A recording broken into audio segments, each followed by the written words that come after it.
Have you ever watched a movie, and then after watching, feel the desire to research everything you can about the movie and its topic?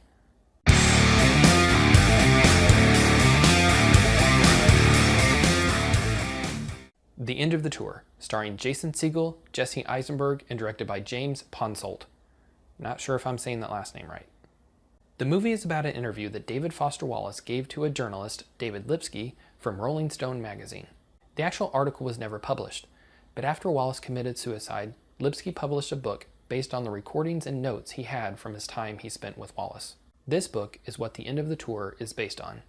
To start, Jason Segel is phenomenal as David Foster Wallace. I never once saw the guy who was in Forgetting Sarah Marshall or the Muppets movie.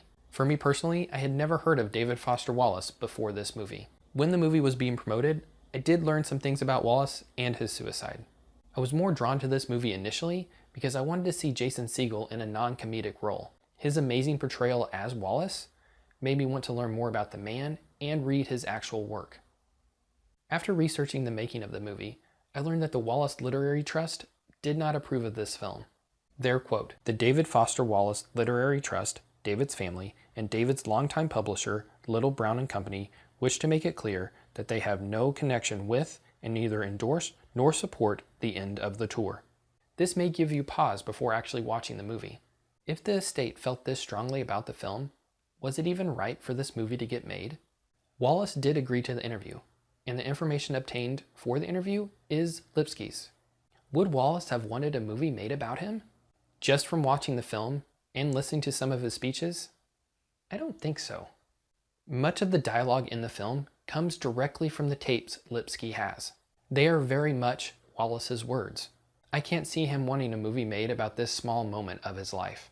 The movie is very intimate. It feels like you were pulling back the curtains on an individual's life. There is a voyeuristic feel to the movie, which is helped along by Lipsky's actions in the film. Some of this is uncomfortable, and it's supposed to be. This is a testament to Ponsoldt, Segel, and Eisenberg. The film, for me, is just a vessel for more of what Wallace had to say on life. I understand after watching the film where the Wallace Literary Trust was coming from. But the movie did introduce me to David Foster Wallace. I now want to read his works. I listened to a commencement speech Wallace gave after watching the movie titled "This Is Water." I'll put a link to it and many other things in the description below.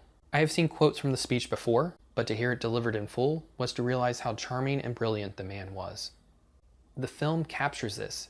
It captures both his struggles and his brilliance. I cannot understate how well Segel played this role. He truly deserves some Oscar consideration. Eisenberg, for the most part, plays the same character he does in every movie. He's supposed to be more charming in this film than he has before, but he still comes across as socially awkward. Honestly, not knowing anything about Wallace going in, you would think Eisenberg would be the more logical fit for the socially awkward author. This would have been a mistake, and casting got the right actors for the right roles. I don't really have any negatives for the movie. There is one scene where you can tell the audio isn't captured that well. There's also a meetup with some girls that could have been left out, but it doesn't really detract from the film either. I really enjoyed it immensely, but it's probably not a movie for everyone. The movie is two guys talking about writing and life, about fame and the inherent troubles that come with it. It has what Wallace thought about becoming famous, and how he was worried he would become a sellout and lose himself to his fame. If this sounds interesting to you, then this movie is well worth seeing. It's out on video on demand now, and worth the rental price. I'm not sure how much rewatchability the movie has, but if I saw it on HBO or another channel, I would definitely stop and watch. I'm just not sure I would buy it on Blu-ray. So, have you seen The End of the Tour? Have you read Infinite Jest? Do you have an issue with the movie being made, knowing that the Wallace family didn't approve? Let me know in the comments below. So give me a like if you like my review, share if you think it's worth sharing. Subscribe if you think I say interesting things. Click the links at the end to hear me babble on some more. Thanks for watching, and bye.